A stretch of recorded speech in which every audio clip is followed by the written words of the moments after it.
Ini ang Digicast Negros X, ang top 10 ng mga balita sa Negros Island region. Ang amo ni kadulong sa inyo, kagyari natin ng mga top stories of the day. Today is April 10, 2026, Biyernes nga adlaw. Isa patay, 11 pelason sa bubuan ay isang duwa ka truck. Pulis patay sa bypass operation sa nagabaligya sang marijuana. 500 ka mga driver, nag-apila nga dalon sa listahan sa mga baton sang fuel subsidy. Compound sa base center sa Bacolod, may mga balay na hangin patukod. Kag sa Good Vibes Weekend, mga suba nga nami paliguan kaduanta sa tripping ni Romeng kag organic fertilizer mangindako nga bulig sa krisis sa langis sa Are You Agreeable? Ilatanan sa Digicast Negros X.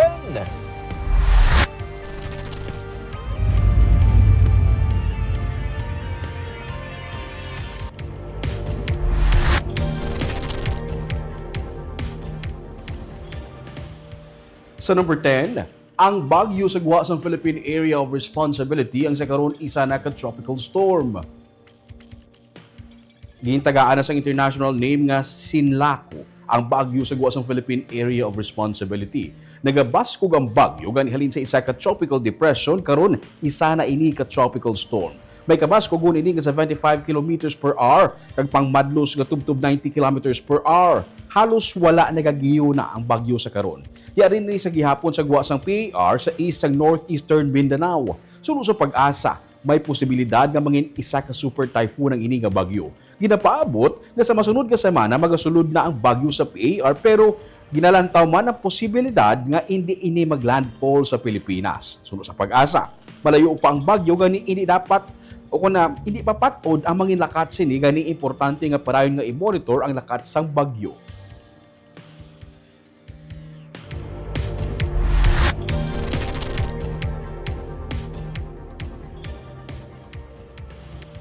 Sa number 9, malapit sa 900 ka mga security personnel ang i-deploy sa Panaad sa Negros Festival nga magasugod Lunes nga adlaw. Napaidalom naman sa Blue Alert ang Provincial Disaster Risk Reduction Management Council Emergency Operations Center. Isa ka set of ceremony ang patigayonon buwas para sa Task Group Panaad Festival nga pagatapuan sa Negros Occidental kag Bacolod PNP, Bureau of Fire Protection, Provincial Health Office kag PDMPD. Suno kay Provincial Administrator Refrando Diaz ang pagsaulog sa Panaad sa Negros Festival nga karon yara na sa ika-30 nga tuig. Ang pagpakita sa kultura, heritage kag sang pag-isa sa mga taga Negros Occidental. Sa tunga sang ginatuba nga pagpanghangkat karon dala sang pagtimbuk sang presyo sang gasolina. Suno kay Diaz, ginapakamaayo sa gihapon sang probinsya nga padayunon ang selebrasyon. May mga kontrata nga dapat kilalahon suno sa iya. Ginapaabot nga mga benepisyo ang turismo kag mga negosyo sa kahiwatan. Mga performers nga ginapaabot sa Panaad Festival ang Ben and Ben, Sex Bomb, Kapamilya Caravan kag parokya ni Edgar. Ang tanan-tanan, ang mga mayors ay man nagreklamo. No? We are also in a way very transparent and ginapamatyagan ginamo ng tanan-tanan ng mga concerns. No? Kapag ang consensus, hindi pagdayon nun, open man yan. No? But there is no such consensus. No? Whatever ang rason no, hindi na pagdayon I think it is overturned by the value of the event itself. No? Mas dako ang benepisyo ng dayonon kita ang aton Panaad Festival kaysa sa untak.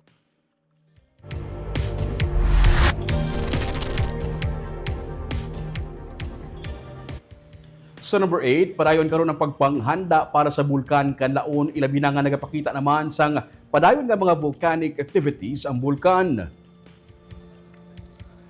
Sunod sa kay Donato Sermero III, ang Director sa Office of the Civil Defense, padayon ang pagsapol nila sa mga clusters. Amat-amat ang pagsinapol nila sa mga clusters kaangay sang response cluster. Lakip na sa ilang ginapasiguro ang logistics. Nagapabilin sa alert level 2 ang bulkan kanlaon sa karon. Pero in kaso nga kinahanglan kung mapasaka sa alert level 3 ang bulkan, ining ilagi na pasiguro nga mahandaan. Sa piyak ka bahing ginapatigay ng awarding ceremonies kaina kung sa diin ginakilala ang mga local disaster risk reduction management offices nga compliant sa mga requirements sa gawad kalasag. Ongoing ang natin ng preparations, especially kay daw masako na ginang activities. So So aside from meeting the preparedness nga cluster na ginubra nato ng ligad, may mga subclusters nga din pang matamat naton ka meet para mas maging organized na nato especially sa response. Recently ang logistics cluster ang naton meet naton, and then incoming ang emergency telecommunications, and then yung SLR cluster para matamata natin mas maging organized na natin urgency.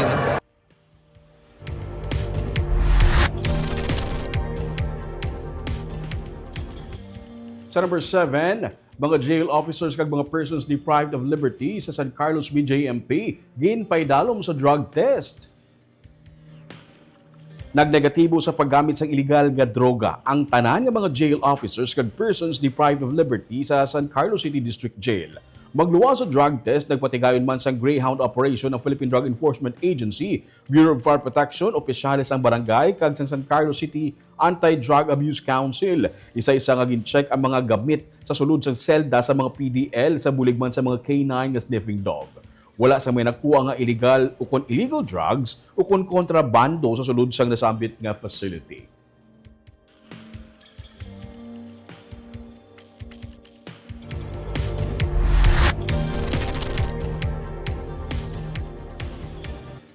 Sa number 6, isa ka lalaki nga magasugat lang kuntani sa iyang misis ang kagabi, patay sa pagpaniro. Ginsunod sa mga sospek ang 38 anyos ka lalaki nga nagasakay sa motor antes siya gintiro sa Barangay 13 sa Bacolod City, Huwebes ang gabi. Napatay ang biktima nga si alias Jonel, taga Magsungay sa Barangay Singkang Airport sa Bacolod City. Maigo sang bala sa tangkugo ang biktima nga naglapo sa iya nga agtang. Sunod sa kay Police Captain Efren Ligada, ang hepe sa Police Station 1, tatlong inalantaw nila nga persons of interest kag daan na nga inaway ang motibo sa sining nga insidente. Magasugat kuntani ang biktima sa iyang asawa nga nag-oobra sa isa ka mall sa nagluntad ng pagpaniro. Ang lugar sang ginatabuan sang insidente ang isolated kag wala gid masyado sang tawo. Nagpalagi ang mga suspect sa kaysa duha ka mga motorsiklo padulong sa sur.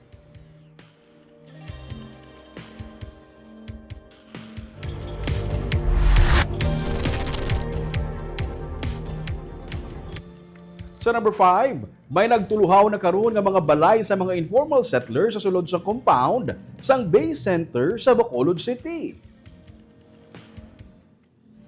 Naghatag sang notice to vacate ang Bacolod City Legal Office sa 7 ka mga balay nga napatukod sa sulod sang compound sang Base Center sa Barangay 12 sa Bacolod. Iligal ang pagpatukod nila sang balay, bungudyara ini sa sulod sang compound nga ginatidugan sang mga talatapan sang gobyerno.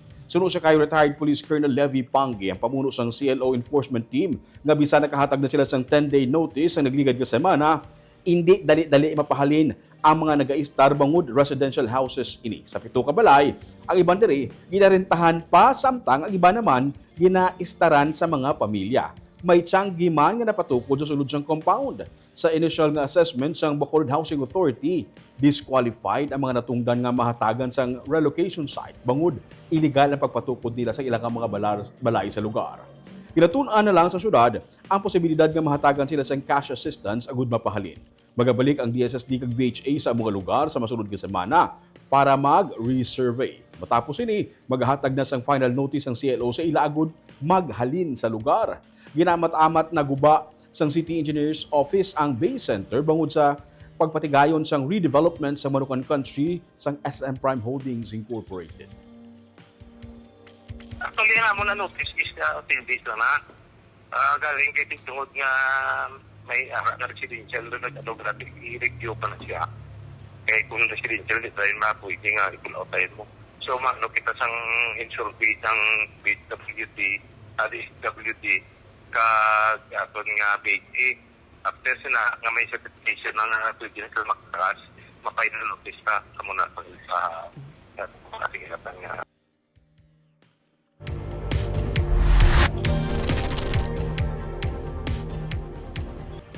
Sa number 4, Bacolod Congressman Albe Benitez, pabor sa pagpostpone sa barangay kag SK elections, ilabi na karon nga may krisis nga ginapangatubang ang pungsod.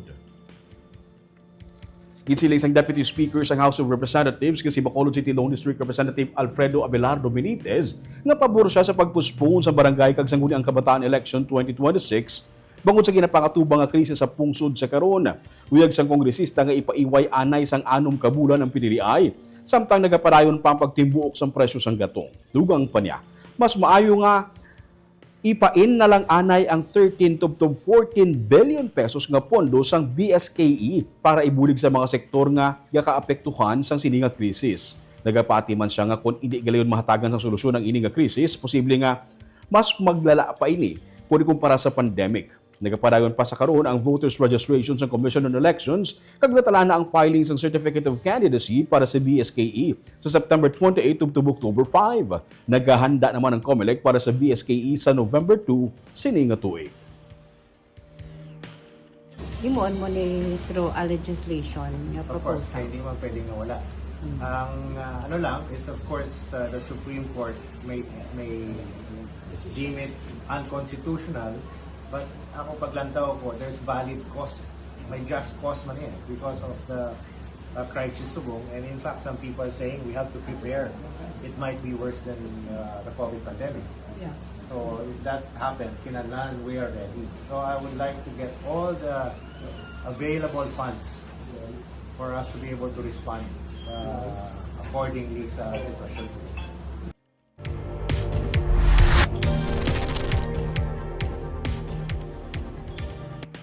Sa number 3, may kapin sa 500 ka mga tricycle drivers nga wala madala sa listahan sa makabaton sang ayuda ang nag-aapela sa karon sa DSSD.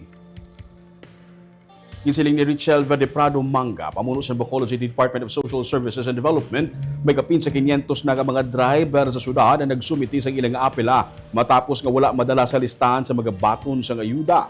Matapos ang deadline sa application, may mga apil na nga nabaton ang talatapan sa DSSD. Nagabaton pa sa application ang syudad para sa ayuda sa mga wala madala nga driver tubtub las 7 sini nga gabi. Panawagan sa DSSD agud malakip sa mga mag-aapela nga ipasaka sini nga gobyerno nasyonal, ihatag ang ilang impormasyon sa presidente sang ilang asosasyon kag iniman ang gilayon nga ipasa antes ng deadline. Suno kay Manga, posible nga madamo pagid o kung magasaka pagid ang numero sa mga driver nga mag-aapela para sa ayuda sini nga adlaw. Nangin mataway ang pagtagtaganay sang ayuda sa 9,617 ka mga qualified tricycle drivers sa syudad sa sulod sang 3 ka adlaw. Payout ang natapos sa sinigid lamang nga adlaw. Masobra sa 40 million pesos ang inpain sang DSWD para sa mga benepisyaryo sa Bacolod City. So far, first movement, actually kagapon, katawhay-tawhay gid, subong, gina-expect natin, no, ang mga wala ka-claim, pero ano lang man sila, hindi sila magsubra 60, no, maka-claim man sila sa ilang respective nga venues, pero amat-amat man sila pananggan ang mga hindi kakadto because of medical reason matulong sa ilang assistant.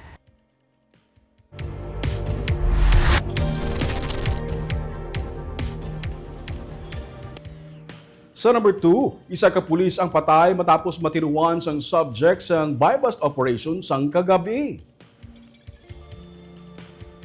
Nagbatok og natiruan sang buy-bust suspect ang police operative sa Police Station 9 sa tubangan sang isa ka motel sa Barangay Singkang Airport sa Bacolod City sang kagabi. Nagabot sa caliber 45 pistol ang 32 anyos nga suspect kag gintiro ang biktima nga si Police Master Sergeant Romulo Galvez, miyembro sang Station Drug Enforcement Team. Naigo sang bala ang pulis sa iya natuo nga paa. Gindala ang pulis sa Bacolod Adventist Medical Center apang siya ang nagtaliwan pasado alas 12 sang kaagahon subong nga Biyernes bangod sang hypovolemic shock secondary to gunshot wound. Samtang nadakpan ng suspect kag na-recover sa iyang 5 ka mga pakete sang suspected marijuana nga nagabalor sang 48,000 pesos. Nakuhaan man siya sang magazine kag 5 ka mga bala. Sunod sa kay Bacolod City Mayor Greg Gasataya, ilagi na kondinar ang pagpatay kay Police Master Sergeant Galvez nga sa amuman nga adlaw antes sa buy-bust operation nakaserbi pa sang madamo nga mga warrants of arrest. Naghatag ang syudad sang bulig pinansyal sa nalisdan nga pamilya ni Galvez nga anay katapo man sang SWAT.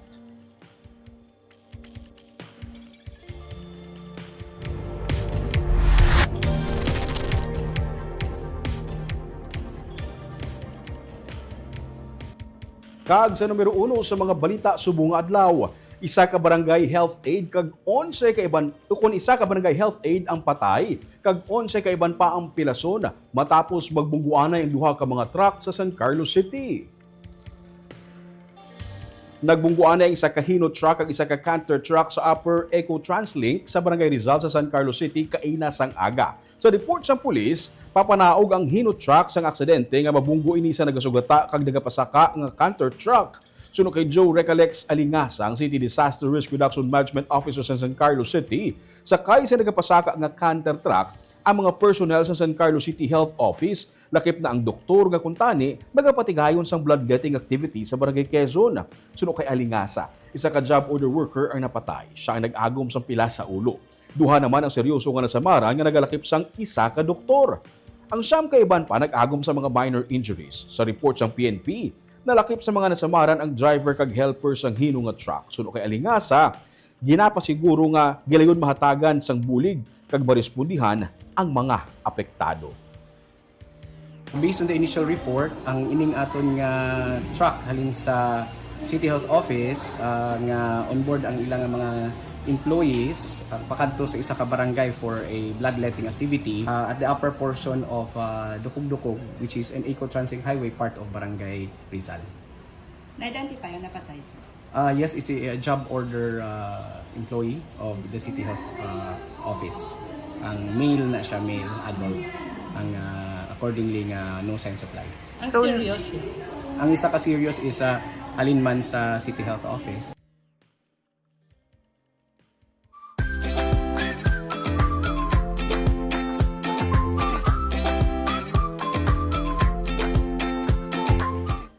Kagyari naman ang papabalo namon sa inyo nga pang pag-good vibes sining weekend.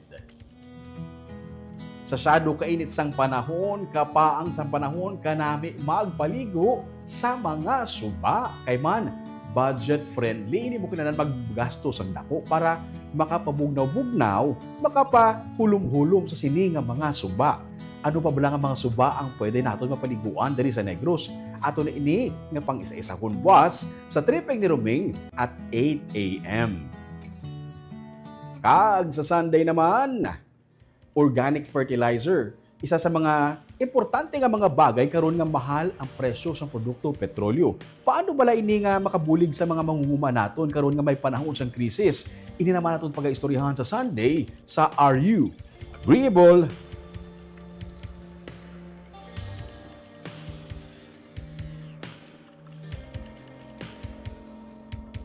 Shoutout anay sa aton nga live viewers subong hapon si Halandoni Marcelo. Good afternoon, Digicast Negros watching from La Carlota City. Si John Randolph Rubin. Good afternoon, Digicast Negros. Si George Pineda Gaspe. Mayang hapon sa Ruming watching lang live Barangay Tangub.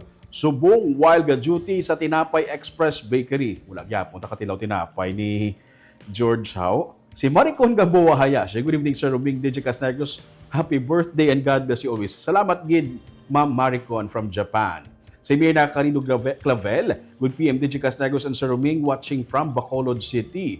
Si Jessery Garucha Hivero, mayang hapon ka Digicast Sir Roming. Happy weekend. God bless everyone. Please shout out sa family Hivero, Repique, Garucha, kag Plano. Salamat gid. Salamat man sa inyo, ma'am. Si Lloyd Navales, good afternoon ka Digicast Roming. Subaldo, happy weekend and enjoy your trip. Wala tani masyado out of town, sir. Kamahal sang krudo. Si Marie Tiffany Hover. Good afternoon. Digicast Negros from Iloilo City. Si Franklin Panagiton. Mayang hapon, Digicast Negros. Ruming Subaldo. Always watching from Barangay Nato, La Castellana. Kag si Richard Caballero Jr. Happy birthday sa Ruming Subaldo. From Miss Barbara Mijares and Richard Caballero with Chenny and Troy. Nga ara lang sa dalom. Nagalantaw. Kagabuyan itong top 10 nga mga balita sa Negros Island Region subong adlaw. Tubtub sa Lunes. Ako si Romeo Subaldo. Have a safe weekend.